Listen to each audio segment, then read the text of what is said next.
আসসালামু আলাইকুম। আশা করছি সবাই ভালো আছো। আর তোমাদের আজকে ইংলিশ গ্রামার ক্লাসটি করাবো। দেখতে দেখতে আজকে ইংলিশ গ্রামার ক্লাসের 10ম ক্লাস। আগে ট্যাগ কোশ্চেন শেখানো হয়েছে, চেঞ্জিং সেন্টেন্সের অনেকগুলো ধাপ শেখানো হয়েছে। আর আজকে চেঞ্জিং সেন্টেন্সে একটা বড় একটা অংশ শিখাবো, সেটা হচ্ছে ভয়েস চেঞ্জ। ভয়েস চেঞ্জ ক্লাসটি অত্যন্ত গুরুত্বপূর্ণ। এখন কেউ কেউ যদি ভাবো যে এখান থেকে 1 নম্বরের প্রশ্ন আসবে, তাই ভয়েস চেঞ্জটা করব না, সেটা তোমাদের নিজস্ব অভিমত। তবে আমার দৃষ্টিকোণ থেকে আমি মনে করি ভয়েস চেঞ্জটা শেখা ইংরেজির জন্য অত্যন্ত গুরুত্বপূর্ণ। যে ব্যক্তি টেন্স এবং ভয়েস ভালোভাবে পারে, সে সেন্টেন্সের স্ট্রাকচার সাজিয়ে লিখতে পারে, বলতে পারে। অর্থাৎ বুঝতেই পারতেছো ভয়েসটা কতটা ইফেক্টিভ এবং কতটা ইম্পর্টেন্ট। তো ভয়েসটা একটু বেশি ক্লাস নিব। তো ভয়েস শেষ করানোর পরে তোমাদেরকে punctuation mark, right form verb, তারপর হচ্ছে তোমার সাফিক্স, প্রিফিক্স, আর্টিকেলস, এগুলো খুব আর্লি শেষ করে দিব। আর ইংলিশ ক্লাসটা রেগুলারই থাকবে, প্রায় হয়তো সপ্তাহে 4টা ক্লাস পাবা, যেহেতু বাংলা ক্লাস আছে, অঙ্ক ক্লাস আছে, গ্রুপ ভিত্তিক সাবজেক্টের ক্লাসগুলো আছে। অর্থাৎ ক্লাসগুলো খুব মনোযোগ দিয়ে দেখতে হবে, বুঝতে হবে। আর তোমরা ক্লাসগুলো দেখার পাশাপাশি খাতায় নোট করে ফেলবে, তাহলে এতে করে কি হবে, তোমাদের উপকার হবে। আর যে বিষয়টা বুঝো না, বারবার টেনে টেনে সে বিষয়টা দেখে নিবে। ওকে, ভয়েস চেঞ্জ দিয়ে যেটা বলবো সেটা হচ্ছে, আমরা যদি বলি ভয়েস চেঞ্জকে 2 ভাগে বিভক্ত করা যায়, যেটা আমরা বলি অ্যাক্টিভ ভয়েস, প্যাসিভ ভয়েস। যদি অ্যাক্টিভ ভয়েস দেওয়া থাকে তাহলে প্যাসিভ ভয়েস করতে বলবে, প্যাসিভ ভয়েস দেওয়া থাকলে অ্যাক্টিভ ভয়েস করতে বলবে। এই ভয়েসের বিষয় থেকে তোমার সেন্টেন্সের স্ট্রাকচারটা সাজানো খুব সহজ। অর্থাৎ ভয়েস চেঞ্জ তোমাদের যদি এই 1 নম্বরের জন্য নাও শিখো, অন্তত স্পোকেন আর রাইটিং এর জন্য তোমাদের ভয়েস শিখতেই হবে। ওকে, প্রথমে আমি ভয়েস শিখাবো। আমি তোমাদের এখন তো নিয়ম হচ্ছে টেন্সটা আগে শিখানো। তো টেন্সের ক্লাসটা আমি যে কোনো একটা মুহূর্তে নিয়ে নিব, বাট প্রথমে টেন্স অনুযায়ী ভয়েসটা কিভাবে পরিবর্তন করতে হয় সেটা আমরা শিখব। তার পূর্বে একটা সেন্টেন্স দিয়ে আমরা শিখব যে আসলে ভয়েসটা কিভাবে পরিবর্তন করতে হয়। আমি একটা সেন্টেন্স লিখছি, দেখো সেটা হচ্ছে এইরকম, they do the work, they do the work. এটা হচ্ছে তোমার কি একটা সেন্টেন্স। এখন এই সেন্টেন্সটা হচ্ছে তোমাকে ভয়েস চেঞ্জ করতে বলবো। তো ভয়েস চেঞ্জ করতে হলে এটা আমি দেখেই চিনবো যে এটা হচ্ছে একটা অ্যাক্টিভ ভয়েস। তার চিনার উপায় হচ্ছে, এখানে বেসিক্যালি কি আছে, ডু আছে। ডুটা হচ্ছে কি প্রেজেন্ট ফর্ম, কিন্তু প্যাসিভ ভয়েসে অলওয়েজ তোমার কি থাকে, past participle form, do, did, ডান।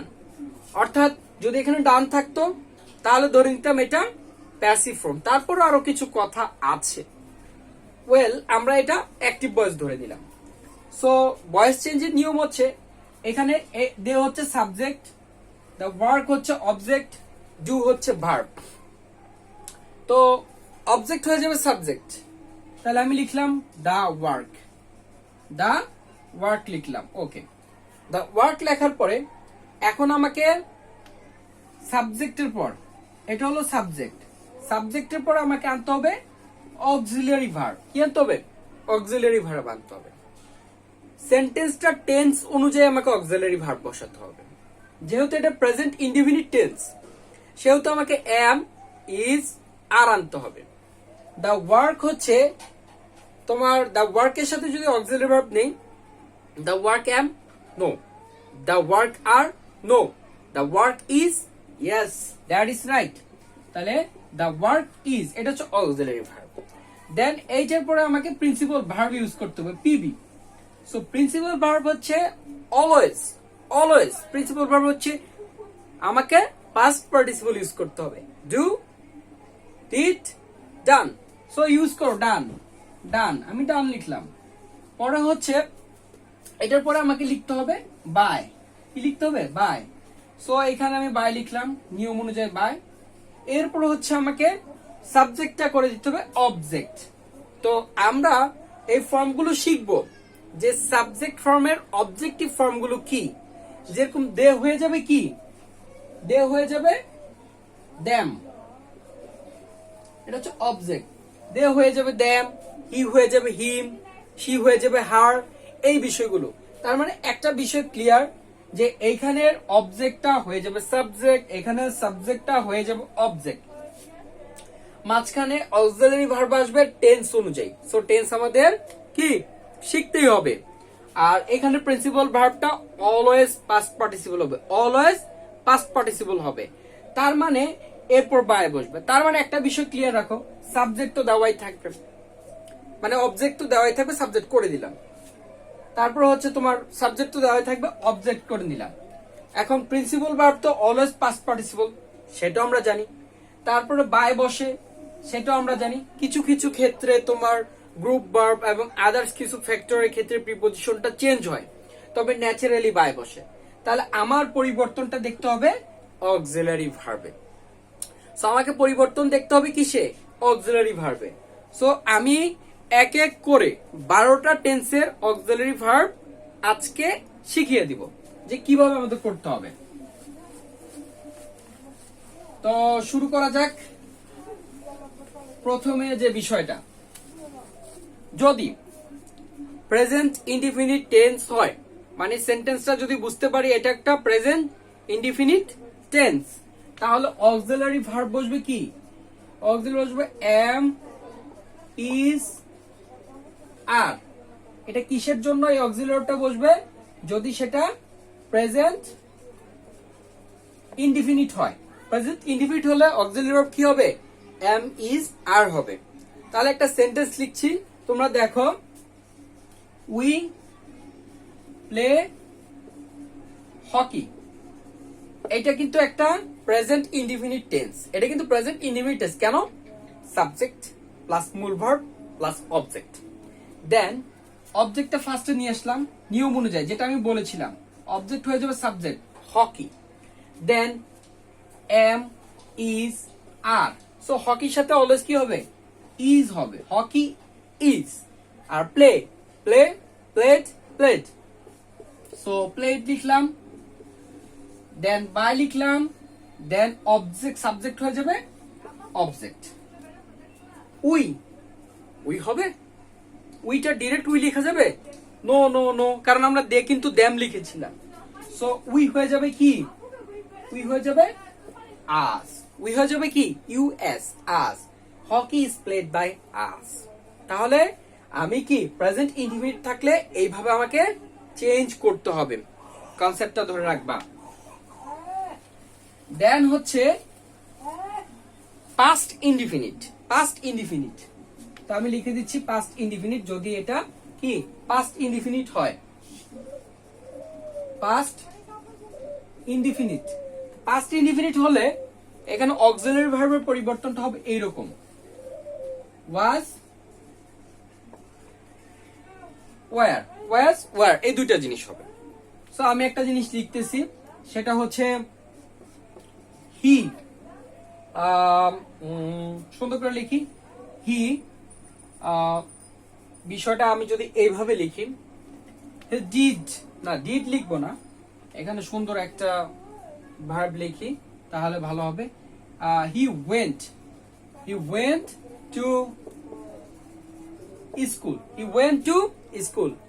এটা কিন্তু একটা পাস্ট ইনডিফিনিট, তার কারণ হচ্ছে হি সাবজেক্ট, ওয়েন্ট ভার্বের পাস্ট ফর্ম, দেন স্কুল অবজেক্ট। এটা হচ্ছে পাস্ট ইনডিফিনিট। তাহলে স্কুলটা ফার্স্টে আনো। স্কুল যেহেতু পাস্ট ইনডিফিনিট টেন্স, সেহেতু তোমাকে কি করতে হবে? ওয়াজ এর মধ্যে একটা আনতে হবে। তাহলে school was, school was. Went হয়ে যাবে গন, গন। ওয়াই?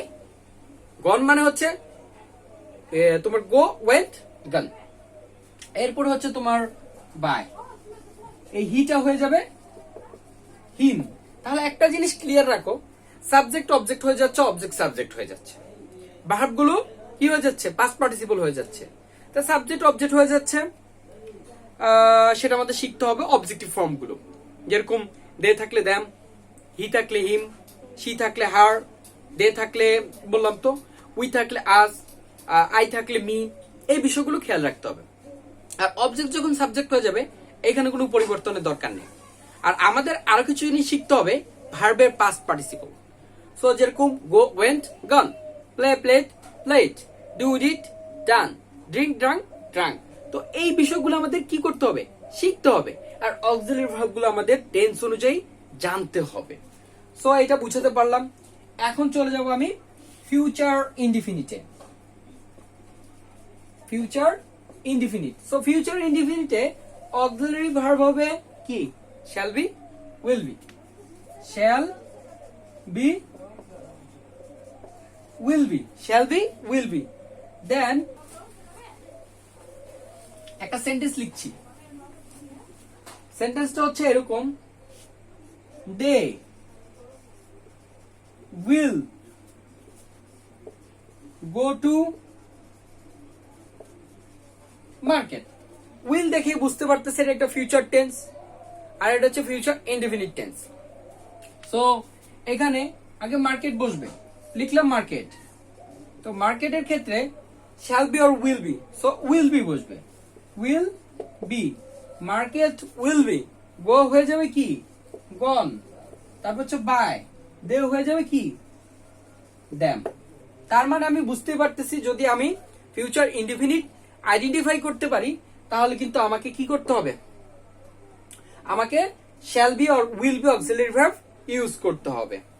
ওকে, দেন চলে যাব এরপরে যে বিষয়গুলো করাবো, খুব সহজ, একবারে সহজেই জিনিসগুলো কনসেপ্ট ক্লিয়ার করব। কারণ present indefinite, past indefinite, future indefinite এই বিষয়গুলো একটু ভেজাল আছে, বাট কন্টিনিউয়াসে তেমন কোনো ভেজাল নেই। কিরকম কন্টিনিউয়াসে ভেজাল নেই সেটা আমি এক্সাম্পলের মাধ্যমে আগে আমি লিখে দিচ্ছি, কোন বিষয়গুলো কিভাবে হলে কি হবে। যদি প্রেজেন্ট কন্টিনিউয়াস হয় তাহলে হবে এম, ইজ, আর, এই টোটালটা কি হবে, বিং হবে, অর্থাৎ am being, is being, are being. আর যদি সেটা পাস্ট কন্টিনিউয়াস হয় তাহলে হবে ওয়াজ, ওয়্যার, এটা কি হবে, বিং হবে। So was being, were being. যদি সেটা ফিউচার, ফিউচার কন্টিনিউয়াস টেন্স হয় তাহলে কি হবে, শ্যাল বি, উইল বি, কি হবে, বিং হবে।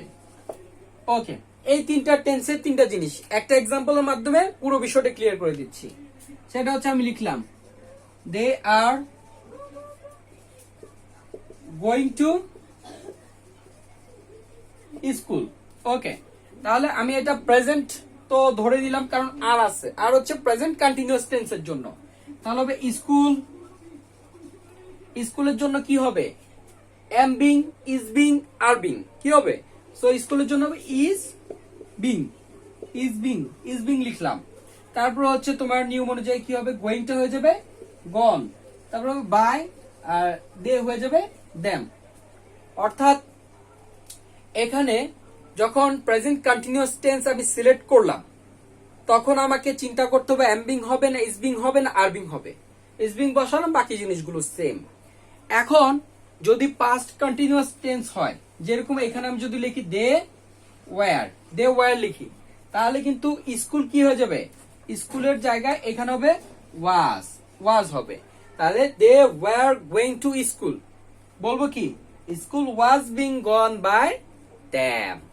এরপর যদি আমি এইখানে একটু চেঞ্জ করে লিখি, কি লিখবো, they will, they will be, they will be going.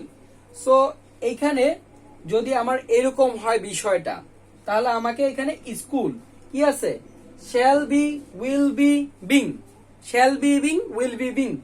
So school কি হবে, school will be being, will be being. তার মানে they will be going to school, school will be going, gone by them. আশা করছি কন্টিনিউয়াসের বিষয়টা তোমরা clear. ওকে, দেন পারফেক্টের বিষয়টা তোমাদের শিখাবো।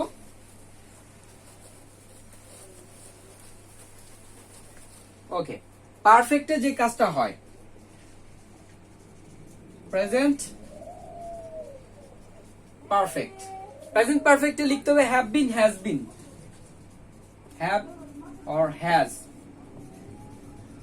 বিন। তারপর হবে পাস্ট, পাস্ট পারফেক্টটা হবে হ্যাড বিন। ফিউচার পারফেক্টটা হবে shall have, will have been. Okay, present perfect যদি আইডেন্টিফাই করতে পারি তাহলে প্যাসিভ করার সময় হ্যাভ বিন, হ্যাজ বিন। আর পাস্ট পারফেক্ট যদি আইডেন্টিফাই করতে পারি হ্যাড বিন। আর যদি ফিউচার পারফেক্ট আইডেন্টিফাই করতে পারি shall have been, will have been. Then একটা example, they have done the work, they have done the work. Then have থাকা এটা হচ্ছে প্রেজেন্ট পারফেক্ট, তাহলে কি হবে the work, এই have থাকায় হয় have been হবে না has been হবে। the work has been নিব, the work has been done থাকায় ডানটা পরিবর্তন হয় না, কারণ প্রেজেন্ট পারফেক্ট টেন্স আমাদের করতে হয় পাস্ট পার্টিসিপল দিয়ে, আর প্যাসিভটা আমাদের পাস্ট পার্টিসিপল করতে হয়। এই সুবিধার ক্ষেত্রে এটা চেঞ্জ হয় না, তাহলে done by them. Okay, so have থাকায় এখানে কি হলো হ্যাজ বিন হইছে, এটা হচ্ছে প্রেজেন্ট পারফেক্ট। দেন আমি যদি এখানে হ্যাভ না লিখে হ্যাড লিখি, কি লিখি হ্যাড লিখি, তার মানে they had done the work, so এটা হচ্ছে পাস্ট পারফেক্ট। সো ফিল করি যদি এইখানে যদি হ্যাড হয় তাহলে এইখানে হবে দ্য ওয়ার্ক হ্যাড বিন হবে, দ্য ওয়ার্ক হ্যাড বিন, এটা হচ্ছে পাস্ট কি perfect.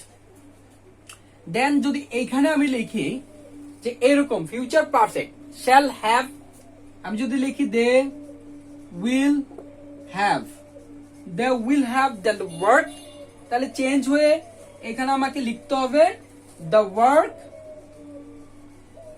will have been done by them। তাহলে বিষয়টা একটু ক্লিয়ার হোক যে শুধুমাত্র অক্সিলারি ভার্বের জায়গাগুলো পরিবর্তন হচ্ছে, সাবজেক্ট অবজেক্ট হয়ে যাচ্ছে, অবজেক্ট সাবজেক্ট হয়ে যাচ্ছে, মূল ভার্বটা পাস্ট পার্টিসিপল হয়ে যাচ্ছে, বাই বসতেছে। শুধুমাত্র টেন্সটা আইডেন্টিফাই করা মাত্র আমি কি করতে পারতেছি, ভার্বগুলো রাইট প্রসেসে বসিয়ে আমি ভয়েসটা রাইট ভাবে চেঞ্জ করতে পারতেছি। তো আমি ইনডেফিনিট শিখলাম, কন্টিনিউয়াস শিখলাম, পারফেক্ট শিখলাম। পারফেক্ট কন্টিনিউয়াসটা অতটা দরকার নেই, তারপর আমি বলে দিচ্ছি যদি এরকম হয় পারফেক্ট কন্টিনিউয়াসে তোমরা ইউজ করতে হবে have been being, have been being, has been being. আর যদি পাস্ট হয় তাহলে হ্যাড বিন বিং, আর যদি ফিউচার হয় তাহলে হবে shall have been being, will have been being। So অনেকগুলো কথা বললাম, মূল কথা একটাই, বয়েজ ক্লাসটা কেউ মিস দিবা না, তোমার ফিউচার লাইফে খুব ইম্প্যাক্ট ফেলবে, নোট করে ফেলো। খুব সুন্দরভাবে বয়েজ শিখাবো, এমন ভাবে শিখাবো যাতে সারাটা জীবন এই বয়েজ থেকে কখনো কোনো কিছু মিস না হয়। নিজে ইমপ্রুভ হও, নিজের সত্তাকে ইমপ্রুভ করো, আর ক্যারিয়ারকে ডেভেলপ করো। সো আজকের কথা বলবো না, ক্লাসটা অনেক লম্বা হয়ে গেছে। সো ভালো থাকো, সুস্থ থাকো, আল্লাহ হাফেজ।